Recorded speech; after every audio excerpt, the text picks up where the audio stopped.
여러분은 심한 갈증을 느껴보신 적이 있습니까? 저는 중학교 때 극기 훈련을 받았었는데 너무 열심히 뛰다 보니까 목에 심한 갈증이 생겨가지고 심지어는 논에 있는 물도 마시고 싶은 심정이었습니다. 또 군대에서 유격 훈련을 받을 때도 너무 고되니까 흙먼지를 뒤집어 쓰고 훈련을 받았을 때도 심한 갈증을 느낀 적이 있습니다. 우리는 때마다 물을 마셔야 살 수 있습니다. 우리 몸에 물을 공급해 주어야 합니다. 우리가 갈증을 느끼는 것은 우리 몸에 수분이 부족하다는 표시인 것입니다. 그런데 갈증은 우리의 육체에 물이 부족할 때만 느끼는 것이 아닙니다. 사람들은 마음속으로도 갈증을 느낍니다.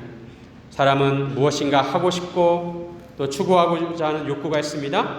이런 욕구가 채워지지 않을 때 갈증을 느끼게 됩니다.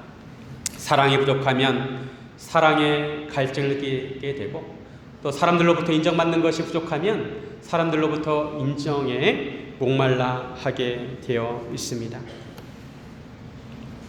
이러한 갈증의 원인은 좋은 것일 수도 있고 또 그렇지 않을 수도 있습니다. 인간의 마음은 죄로 오염되어 있습니다.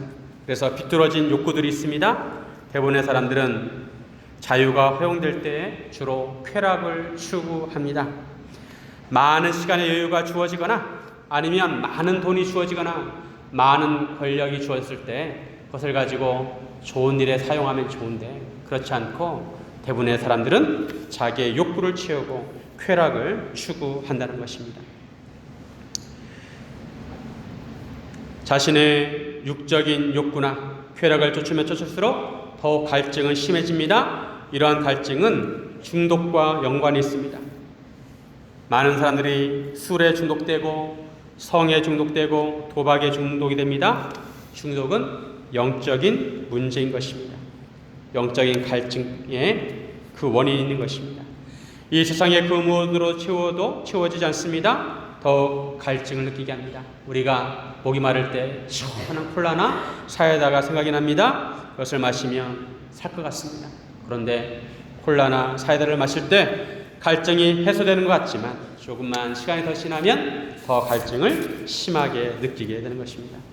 우리 인생에 있어서 마찬가지입니다. 인간은 영적인 존재이기에 영적인 갈증이 있습니다. 이런 갈증은 이 세상의 그 무엇으로도 채울 수가 없는 것입니다. 인간에게는 이 영혼의 갈증을 채울 수 있는 생수가 필요합니다. 오늘 본문에 이러한 인간 영혼의 근본적인 갈증을 채워주시기 위해서 오신 분이 있습니다. 바로 예수님이십니다. 문제는 사람들이 이런 예수님을 알아보지 못한다는 것입니다. 장막절은 7일 동안 진행이 되었습니다. 그리고 8일째 되는 날 장막을 거두면서 축제를 즐겼습니다.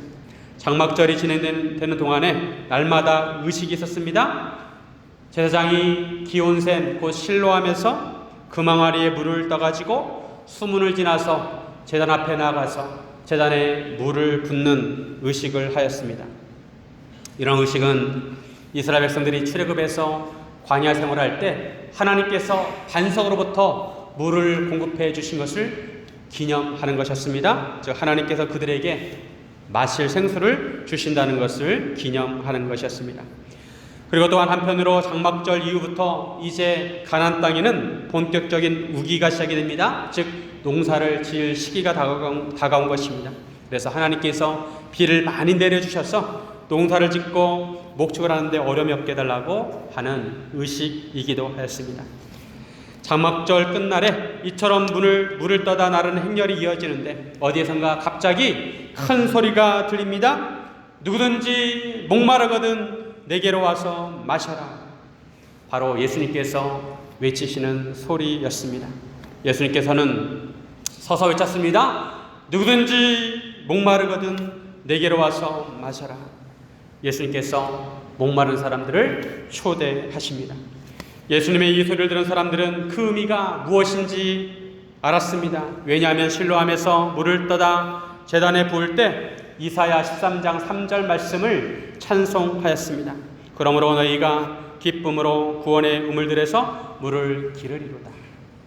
실로암에서 물을 떠서 제단에 붓는 제사장과 이스라엘 백성들은 생수를 공급해 주시는 하나님을 바라보고 하나님에 대한 소망을 가졌습니다. 그런데 예수님께서 그런 사람들 향해서 외친 것입니다. 목마른 자들아 나에게 오라. 바로 예수님은 샘물이 나오는 반석이라는 것을 말씀하신 것입니다. 이런 예수님의 말씀을 들은 사람들은 어떤 반응을 보였을까요? 사람들은 예수님에 대해서 어떻게 생각을 하였을까요? 오늘 본문에 보면 예수님을 바라보는 시각이 크게 두 가지로 나뉘어집니다. 하나는 예수님을 모르면서 안다고 착각하는 사람들이 있었습니다. 이 사람들은 앞에서도 나왔던 것처럼 보여지는 예수님의 겉모습으로 예수님을 생각하였습니다. 이들은 예수님께서 어디로부터 오셨는지 안다고 생각을 하였지만 실상은 그들은 알지 못했습니다. 그리고 예수님께서 어디로 가시는지도 알지 못하였습니다. 장막절을 맞이해서 예루살렘에 많은 사람들이 모였습니다. 세계 각지에 흩어져 있던 유대인들, 디아스포라들이 많이 모였습니다. 그 중에 바로 그 예루살렘, 그 성에서 살고 있던 원래 사람들 중에서 어떤 사람들이 예수님을 보고 말합니다. 이는 그들이 죽이고자 하는 그 사람이 아니냐. 즉 예루살렘에서 활동하는 예수님을 보고 말한 것입니다. 예루살렘에 살고 있던 사람들은 당국자들이 예수님을 죽이려고 하는 의도가 있다는 것을 알고 있었습니다. 그런데 예수님께서 드러나게 말씀하시는데도 당국자들은 이런 예수님을 잡아가지 않고 아무 말도 하지 않았습니다. 그래서 이 예루살렘 사람은 당국자들이 이 사람을 참으로 그리스도인 줄 알았는가라고 합니다. 그런데 그는 이어서 말합니다. 27절에 보면 그러나 우리는 이 사람이 어디서 왔는지 아노라. 그리스도께서 오실 때에는 어디서 오시는지 아는 자가 없으리라 하는지라. 유대인들은 메시아 그리스도가 오실 때 어디에서 오시는지 알 수 없다는 생각을 가지고 있었습니다.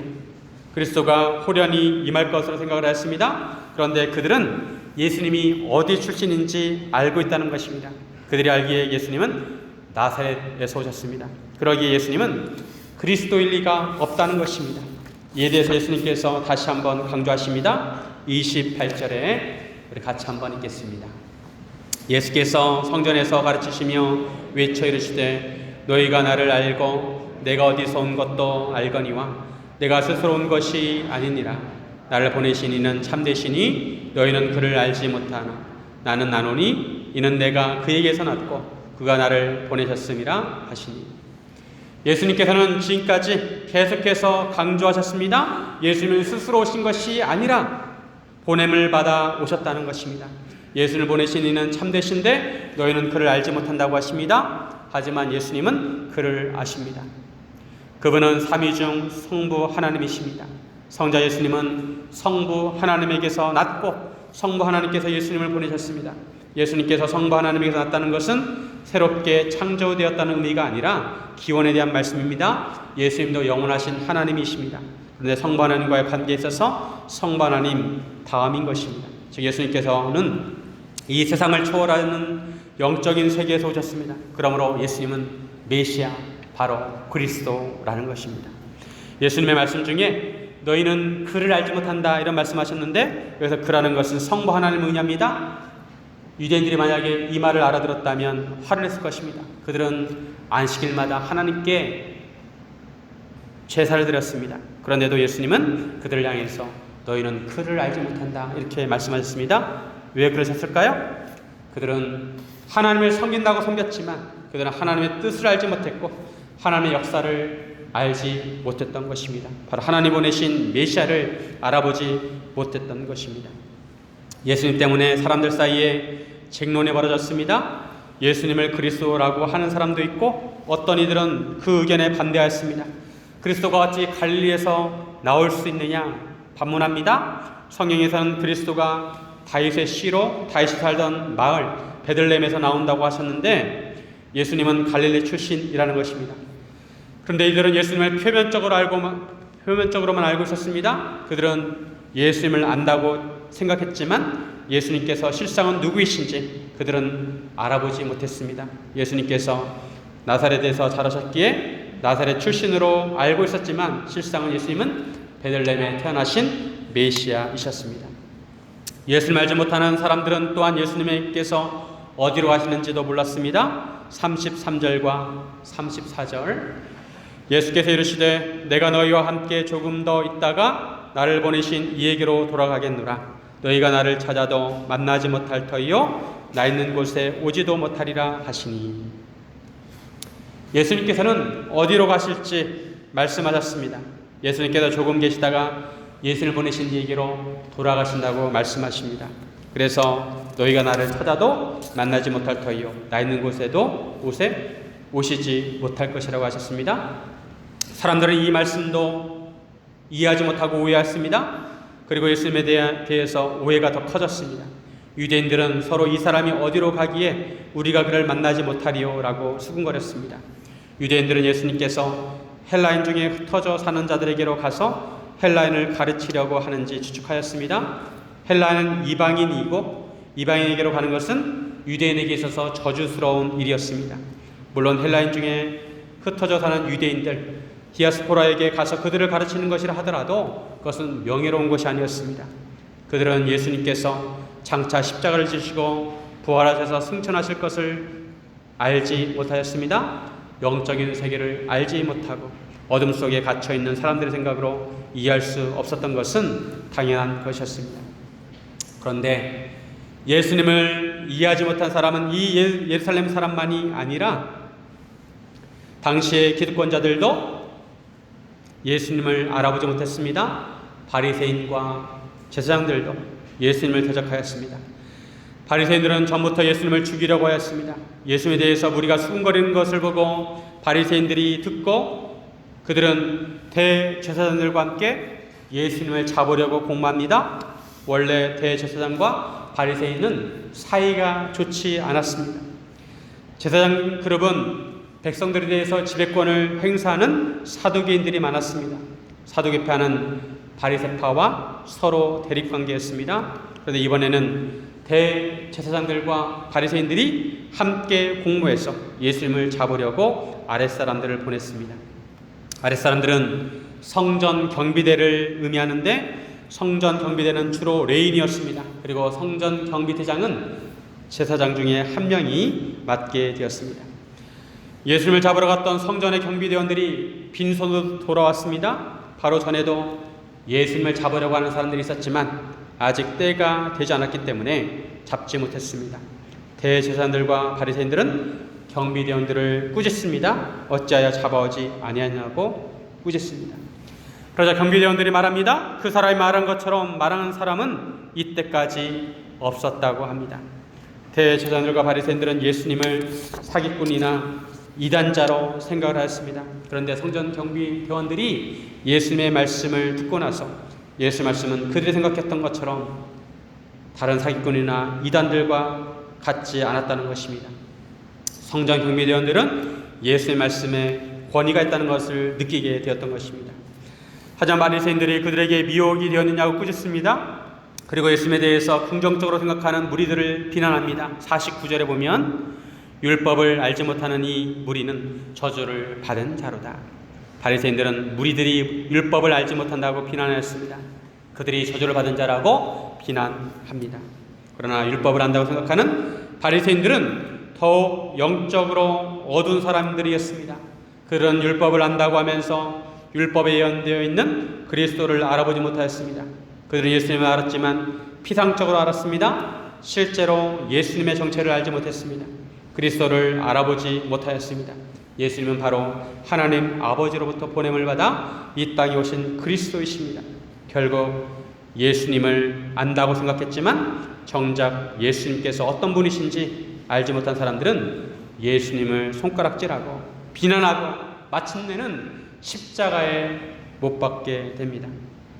이처럼 예수님을 잘못 알고 있으면 마땅히 찬양과 영광과 존귀를 받으셔야 할 분을 십자가에 못 박게 되는 것입니다.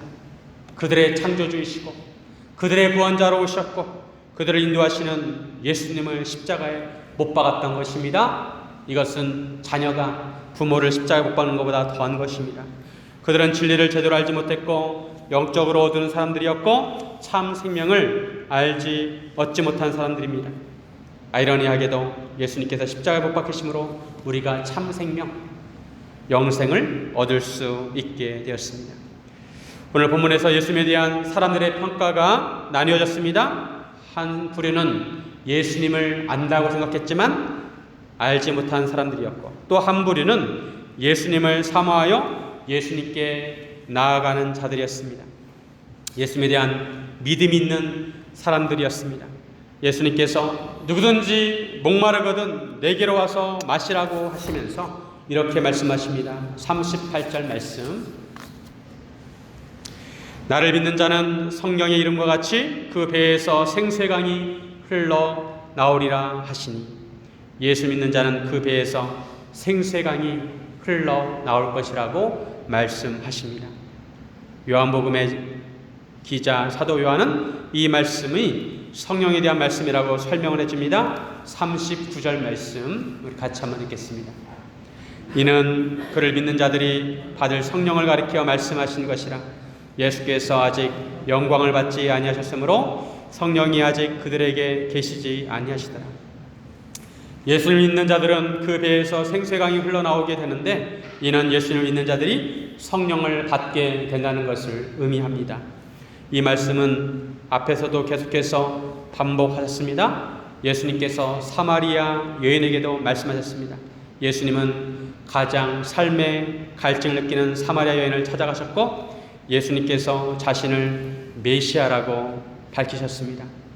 사마리아 여인은 예수를 만나고 나서 너무 기뻐서 사람들에게 이 기쁜 소식을 전했습니다. 이것이 예수님을 제대로 알고 믿은 사람들의 특징입니다.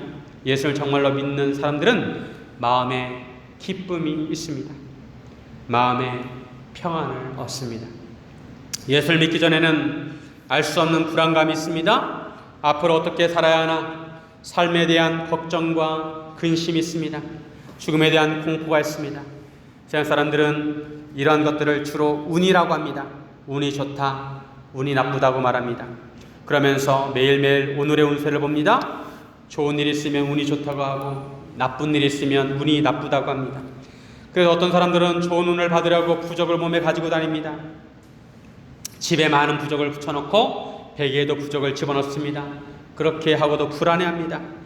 빌딩이 올라갈 때도 4층을 가기를 꺼려합니다. 요즘은 그래도 덜 하지만 옛날 빌딩들을 보면 그 오래된 건물의 엘리베이터에 3층 다음에 4층이 아니라 5층이라고 써놓기도 하고 4층을 F층이라고 써놓기도 했습니다.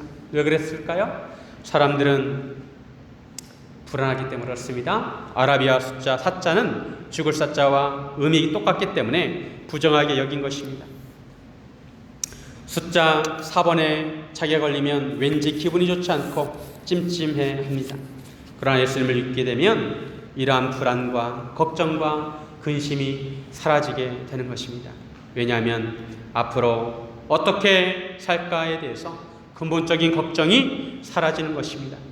예수님께서 내 삶의 주인이시기 때문에 나는 예수님만 따라가면 됩니다. 예수님께서 앞으로의 내 삶을 인도하실 것이라는 것을 믿기 때문입니다. 죽음에 대한 공포도 사라집니다. 그전에는 내가 죽으면 어떻게 될까? 지옥에 가진 않을까? 걱정을 했다가도 이제 죽어도 천국에 가니까 죽음에 대한 공포도 사라집니다. 우리가 예수를 믿으면 죽음 이후에도 주님께서 우리를 지켜주시고 우리를 인도해 주실 줄로 믿습니다. 인생 살다가 어려움을 만나고 고난을 만날지라도 걱정하지 않습니다. 왜냐하면 거기에도 하나님의 섭리가 있기 때문입니다. 언젠가는 하나님께서 나를 연단하시고 승 같은 믿음을 갖게 하시기 때문입니다. 이처럼 예수를 믿으면 삶에 대한 걱정과 근심과 죽음에 대한 공포가 사라집니다. 왜 그럴까요? 바로 예수님께서 우리에게 성령을 보내주셨기 때문입니다. 우리가 예수를 믿는 순간 우리가 느낄 수는 없지만 성령께서 내 안에 내주해 계십니다. 이처럼 처음으로 성령님께서 내 안에 내주하시는 것을 성령 세례라고 합니다. 성령 세례가 임할 때 성령 체험을 강하게 하는 사람도 있고 그렇지 않은 사람도 있습니다. 사도행전에 보면 오순절 성령 강림 때 마가의 다락방에 있던 120명의 성도들이 강하게 성령 체험을 하였습니다. 호련히 하늘로부터 급하고 강한 바람소리 같은 소리가 온 집안에 가득하였고 불의 혀같이 갈라지는 것들이 각 사람 위에 하나씩 임하게 되고 성령의 말하게 하심을 따라서 사람들이 다른 언어를 말하게 되었습니다. 이것이 오순절 성령 강림 때 나타난 현상이었습니다. 이후로 이런 현상은 반복되지 않았습니다. 다만 어떤 사람들이 예수를 믿고 세례를 받을 때 성령님께서 임하셔서 방언을 하는 사람도 있고 체험을 하는 사람도 있었습니다. 또 어떤 사람들은 성령 세례를 받았지만 특별한 체험이 나타나지 않는 경우도 있었습니다. 중요한 것은 성령님께서 임하시면 사람이 변한다는 것입니다. 마음이 평안해지고 걱정, 의심이 사라지고 표정이 밝아지고 긍정적인 태도를 갖게 됩니다. 말이 달라지고 행동이 달라지고 삶이 달라집니다. 그래서 안디옥 교회의 성도들은 그리스도인이라는 별명을 처음으로 갖게 되었습니다. 진정으로 예수를 믿는다면 주위 사람들부터 사람이 좀 변했다는 말을 들어야 합니다. 너 교회 다니더니 너 좀 이상해졌다, 이런 말을 좀 들어야 하는 것입니다.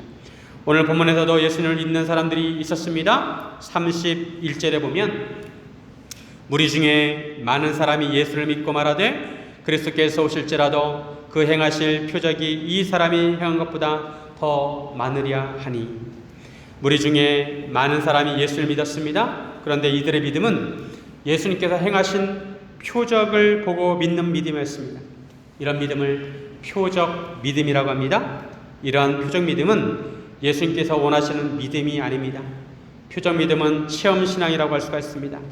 이러한 체험신앙을 가진 성도들은 끊임없이 체험신앙을 추구합니다. 그래서 뜨거운 체험을 하고 나서 계속해서 그러한 체험을 찾아다닙니다.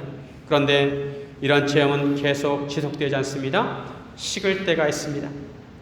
그러면 더 강한 체험을 하기를 원합니다. 분명히 체험신앙은 유익한 점이 있습니다. 믿음에 대한 확신을 갖게 합니다. 그러나 너무 지나치게 체험신앙을 추구하다 보면 일상생활에 지장을 받게 되고 건강한 신앙생활을 할 수가 없는 것입니다. 예수님께서 원하시는 신앙은, 믿음은 예수님을 온전히 신뢰하는 믿음입니다. 예수님의 말씀을 온전히 믿고 예수님의 인격을 온전히 신뢰하는 믿음입니다. 비록 체험이 없다 하더라도 예수님께서 하신 말씀, 예수님께서 하신 약속을 붙들고 믿는 믿음인 것입니다. 이런 믿음을 가지고 있으면 성령님께서 그 사람을 인도해 주시고 영적인 것들을 공급해 주십니다. 그래서 예수를 믿는 사람을 성령의 사람이라고 하는 것입니다. 예수를 믿으면 성령님께서 그 사람 안에 내주해 계시고 예수님께서 말씀하신 것처럼 그 배에서 생수의 강이 흘러 넘치게 되는 것입니다. 그 생수가 인생의 갈증, 영혼의 갈증을 해결해 줍니다. 그런데 우리가 주목해야 할 것은 예수를 믿고 성령을 받았다고 해서 나의 삶이 180도로 한꺼번에 바뀌지 않는다는 것입니다. 신앙생활을 처음 시작할 때는 그렇게 좋았는데 생활을 하다 보면 그 믿음이 식어질 때가 있습니다. 어떤 때는 내가 정말 예수를 믿고 있나 의심이 들 때도 있습니다. 그럴 때는 어떻게 해야 할까요? 믿음이 약해질 때 어떻게 해야 할까요? 믿음은 들음에서 나오고 들음은 하나님의 말씀에서 나옵니다. 로마서 10장 17절 말씀. 그러므로 믿음은 들음에서 나며 들음은 그리스도의 말씀으로 말미암았느니라. 하나님의 말씀을 들어야 믿음이 생기게 됩니다. 우리의 믿음을 되돌아보고 믿음을 다시 세우려면 말씀을 들어야 하는 것입니다. 그리고 성령 세례를 받았다고 끝난 것이 아니라 성령 충만을 받아야 합니다. 성령 충만은 내 안에 성령님께서 충만히 역사하시는 것입니다. 그래서 생각도 영의 생각을 하게 되고 행동도 성령을 따라 행하게 되는 것입니다. 이처럼 성령 충만한 사람이 세상에 시험이 온다 하더라도 이겨낼 수 있는 것입니다. 세상을 이기는 믿음을 갖게 되는 것입니다. 오늘 본문에 보면 이런 믿음을 가진 사람이 나옵니다. 예수님에 대한 믿음을 가지고 예수님을 변호하는 사람이 나옵니다. 바로 니고데모입니다. 니고데모. 대제사장들과 바리새인들이 예수님과 예수의 말씀을 듣고 예수님께 마음을 향한 자들을 비난할 때 니고데모는 예수님을 변호해 줍니다. 51절 말씀. 우리 율법은 사람의 말을 듣고 그 행한 것을 알기 전에 심판하느냐. 즉 율법대로 하면 사람의 말을 들어보고 그 행한 것을 알아본 다음에 심판을 해야 한다는 것입니다. 그런데 지금 당국자들과 바리새인들은 이러한 절차와 율법의 기본을 무시하고 예수님을 비난하고 예수님을 죽이려고 한다는 것입니다. 예수님에 대한 비난이 높아질 때 분위기가 험악해질 때 니고데모는 그래도 의로운 생각을 하였고 예수님에 대해서 긍정적으로 생각하였고 예수님을 변호해 주었습니다. 이런 니고데모를 당국자들과 바리새인이 비난합니다. 너도 갈릴리에서 왔느냐?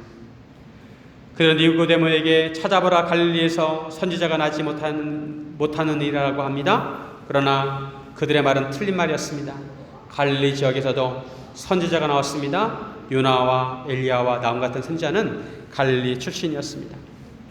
요한복음 3장에 보면 니고데모가 예수님을 찾아가게 됩니다. 예수님께서는 니고데모에게 거듭남에 대해서 말씀하셨습니다. 사람이 거듭나야 하나님 나라에 들어갈 수 있다고 하셨습니다. 그러시면서 사람이 물과 성령으로 거듭나야 함을 말씀하셨습니다. 니고데모는 예수님으로부터 성령님과 거듭남에 대해서 처음으로 듣게 되었습니다. 그 이후에 니고데모가 어떻게 변해갑니까? 오늘 본문에서 니고데모는 유대 지도자들과 바리새인들이 예수를 비난할 때 그들에게 예수님을 변호해 줍니다. 그리고 니고데모는 예수님께 십자가에 돌아가셨을 때도 아리마대 요셉과 함께 예수님을 장사 지내게 됩니다. 요한복음 19장 38절 39절. 아리마대 사람 요셉은 예수의 제자이나 유대인이 두려워 그것을 숨기더니 2일 후에 빌라도에게 예수의 시체를 가져가기를 구하매 빌라도가 허락하는지라. 이에 가서 예수의 시체를 가져가니라. 일찍이 예수께 밤에 찾아왔던 니고데모도 모략과 침향 섞은 것을 100리트라쯤 가지고 온지라. 100리트라는 굉장히 큰 액수입니다. 니고데모는 부자였습니다. 니고데모가 예수님에 대한 믿음을 적극적으로 표현하진 않았습니다. 하지만 그 대면에 니고데모는 예수님에 대한 믿음이 있었음이 틀림없습니다. 그렇지 않으면 제자들도 도망가는 판국에 니고데모가 용기를 내어 예수님의 시체를 장사 지내지는 않았을 것입니다. 이때도 아직 성령이 임하시기 전이었지만 니고데모는 예수님을 사모하고 예수님을 찾고 예수님께 나아갔습니다. 니고데의 삶의 기울기는 점점 예수님께 기울어졌습니다. 예수님께 가까워졌습니다. 2000년 전에 예수님께서 사람들에게 외치셨듯이 지금 이 순간에도 우리에게 외치십니다.